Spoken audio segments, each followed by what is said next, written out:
এতগুলা সরকার এসেছে, জাতীয় সংসদে কোরআনের একটি আইনও চালু করে নাই। আমি চ্যালেঞ্জ দিলাম, জামাতে ইসলামের কোন নেতা বলেছে আমার কাছে যে জান্নাতের টিকিট আছে বিক্রি করছি? মাননীয় স্পিকার, আপনি সহ যারা আমাদের এই কথাগুলো শুনছেন, আমার নির্বাচনী এলাকায় গোদাগাড়ি তানোর সহ বাংলাদেশ সারা দুনিয়ার মানুষ অনলাইনের মাধ্যমে আমাদের কথা শুনছেন এবং দেখছেন, সবাইকে আমরা সালাম জানাচ্ছি। আসসালামু আলাইকুম ওয়া রাহমাতুল্লাহি ওয়া বারাকাতুহু। মাননীয় স্পিকার, আমাদের প্রথম চিন্তা হচ্ছে দুনিয়াতে আমরা কেউ থাকবো না, মরার পরে আমাদের আসল জায়গা। এখানে যা আলোচনা হচ্ছে সব দুনিয়া কেন্দ্রিকই আলোচনা হচ্ছে, আখেরাতে কি হবে এই চিন্তা কারো মনে নাই। আল্লাহ তাআলা সূরা আলে ইমরানের 185 নম্বর আয়াতে বলেছেন, ফামান জুহজিহা আনিন নার ওয়া উদখিলাল জান্নাত ফাকাদ ফাজ। যে ব্যক্তি জাহান্নামের আগুন থেকে বাঁচতে পারল সেই সত্যিকার সফল হবে, এবং জান্নাতে প্রবেশ করতে পারল সেই সত্যিকার সফল হতে পারবে।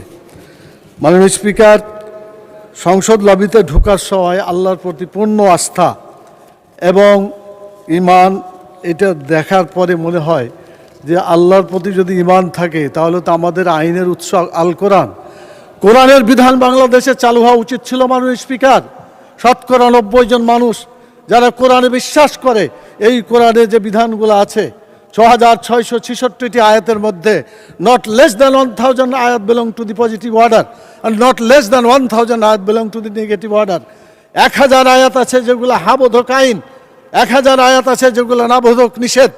কোরআনের এই 1000 পজিটিভ এবং 1000 নেগেটিভ আয়াতগুলা বাংলাদেশে কায়েম করতে হবে, এটা আমাদের দাবি। মাননীয় স্পিকার, এরপরে যে কথা আমি বলতে চাই মাননীয় স্পিকার, সেটা হলো আল্লাহ তাআলা যাদেরকে নির্বাচিত করেছেন, হুকুমের ক্ষমতা দিয়েছেন, সূরা হজের 41 নম্বর আয়াত, মাননীয় প্রধানমন্ত্রী আছেন, তার দৃষ্টি আকর্ষণ করে সকলকেই বলতে চায়, আল্লাযীনা ইম্মাক্কান্নাহুম ফিল আরদি আকামুস সালাত ওয়া আতাউয যাকাত ওয়া আমারু বিল মারুফ ওয়া নাহাউ আনিল মুনকার।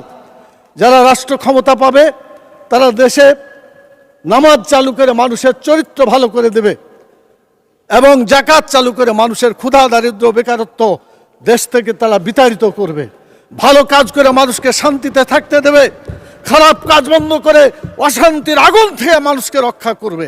আওয়ামী লীগ এসেছে 6 বার, বিএনপি 5 বার, জাতীয় পার্টি 2 বার, এতগুলা সরকার এসেছে, জাতীয় সংসদে কোরআনের একটি আইনও চালু করে নাই। মাননীয় স্পিকার, সবচাইতে লজ্জা, সবচাইতে দুঃখজনক কথা হলো এটা। আমরা চাই আমরা এদেশে কোরআনের আইন চালু করে মানুষকে মুক্তি দেব।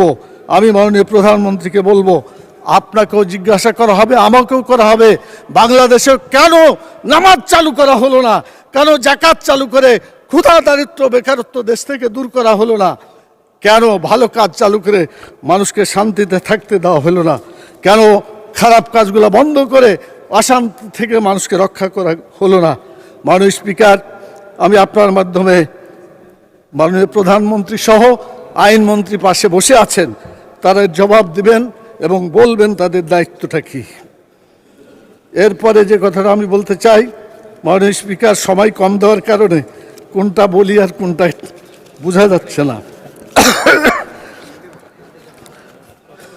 মাননীয় স্পিকার, আমাদের দেশের সুদ, ঘুষ, মদ, জুয়া, জেনা, ব্যভিচার, চাঁদাবাজি, টেন্ডারবাজি যারা করে এরা কোনো দলের লোক না। মাননীয় স্পিকার, কিন্তু যখন বলা হয় যে এক দল চাঁদাবাজি করে পালাই গেছে, আর এক দল চাঁদাবাজি করার জন্য প্রস্তুতি নিচ্ছে, এটা বলার পরে কোনো দল যদি রিয়াকশান করে তখন তো বোঝা যায় এই চাঁদাবাজদেরকে দলের সদস্য হিসাবে গ্রহণ করা হচ্ছে। আজকে সিদ্ধান্ত হোক মাননীয় স্পিকার, চাঁদাবাজ কোনো দলের সদস্য হতে পারে না। চাঁদাবাজি তাদের, চাঁদাবাজ কোনো দলের সদস্য হতে পারে না। চাঁদাবাজি তাদেরকে ধরতে হবে, গ্রেপ্তার করতে হবে। আজকে বিরোধী দল এই প্রস্তাব দিতে চায় যে বাংলাদেশকে চাঁদাবাজ মুক্ত করতে হবে, চাঁদাবাজ মুক্ত বাংলাদেশ আমরা দেখতে চাই। মাননীয় স্পিকার, এই পরের যে কথাটি বলতে চাই, শিক্ষকদের দায়িত্ব আমার উপর থাকার কারণে দীর্ঘদিন শিক্ষকেরা রাস্তায় আন্দোলন করেছে এমপিওভুক্ত হওয়ার জন্য। তারা মশার কামড় খেয়ে কষ্ট করে প্রেস ক্লাবে রাত্রি কাটিয়েছে। আমি বলতে চাই মানুষ গড়ার কারিগর শিক্ষকদেরকে এভাবে আর কষ্ট দেওয়া উচিত না। মাননীয় শিক্ষামন্ত্রী এখানে আছেন, প্রধানমন্ত্রী আছেন, সকলেই শুনছেন। শিক্ষকদেরকে এরকম কষ্ট না দিয়ে সকলকে এই শিক্ষকদের বেতন ভাতা যেগুলো এমপিওভুক্ত করার জন্য তারা দাবি করছে, মাননীয় স্পিকার এটাও হওয়া দরকার, দেরি করা মোটেই উচিত না। আর আমাদের দাবি হচ্ছে সব শিক্ষা প্রতিষ্ঠান জাতীয়করণ করলেই তো সমস্যার সমাধান হয়ে যায়। মাননীয় স্পিকার, বাজেট 1.6 না করে আমরা এটা 5%, 4% পর্যন্ত বাজেট দিতে পারি, তাহলে শিক্ষকদের সমস্যা দূর হয়ে যেতে পারে। মাননীয় স্পিকারের পরের কথা হচ্ছে এই দেশে ইসলামী আইন চালু করার জন্য সকল ওলামাই কেরাম, আমাদের এমপিরা এখানে অনেকে আছেন যারা মাদ্রাসা পাস এবং বড় বড় ওলামাই কেরাম, তাদেরকে নিয়ে এবং বাইরে যত মাযহাবযুক্ত ওলামাই কেরাম আছে, এমনকি আহলে হাদিস আছে, সকল ওলামাকে নিয়ে একটা ইসলামী বোর্ড গঠন করা, যারা ইসলামী আইন চালু করার জন্য আমাদেরকে পরামর্শ দিবে। এখন যদি একই অর্ডারে সংসদ সদস্য নির্বাচিত হলো, আবার গণভোটও হইল, সংসদ সদস্যের শপথ নিলাম, গণভোট নিলাম না, যদি গণভোট বাতিল হয়ে যায় তাহলে সংসদ সদস্য পদও বাতিল হওয়ার আশঙ্কা আছে বলে বর্তমান যারা আইনজ্ঞ তারা এটা পর্যালোচনা করছেন। শেষে আমও যাবে, ছাড়াও যাবে। মাননীয় স্পিকার, অতএব গণভোটকে শপথ নিয়ে এটাকে কার্যকরী করতে হবে। আর এটা যদি না হয়, দ্বন্দ্ব যেখানে শুরু হয়েছে এই দ্বন্দ্বর সমাধান হবে বলে মনে হয় না। মাননীয় প্রধানমন্ত্রী বলেছেন অক্ষরে অক্ষরে এটা পালন করবেন, তাহলে শপথটা নিলে অসুবিধাটা কোথায় আমরা তো বুঝি না। এজন্য শপথ নিয়ে এটা সমাধান করতে হবে। মাননীয় স্পিকার, এরপরে যে কথা বলতে চাই সেটা হলো টিকিট বিক্রির একটা কথা বলা হয়েছে। মাননীয় স্পিকার, একটু প্লিজ। কোরআন মাজিদে একটি আয়াতকে কেন্দ্র করে এটা ভুল বোঝাবুঝি হচ্ছে। আল্লাহ তাআলা সূরা তওবার 111 নম্বর আয়াতে বলেছেন যে আল্লাহ তাআলা জান মালকে কিনে নিয়েছেন জান্নাতের বিনিময়ে। এটা আল্লাহর কথা। আপনি জানমাল দিবেন, বিক্রি করবেন, জান্নাতে যেতে পারবেন।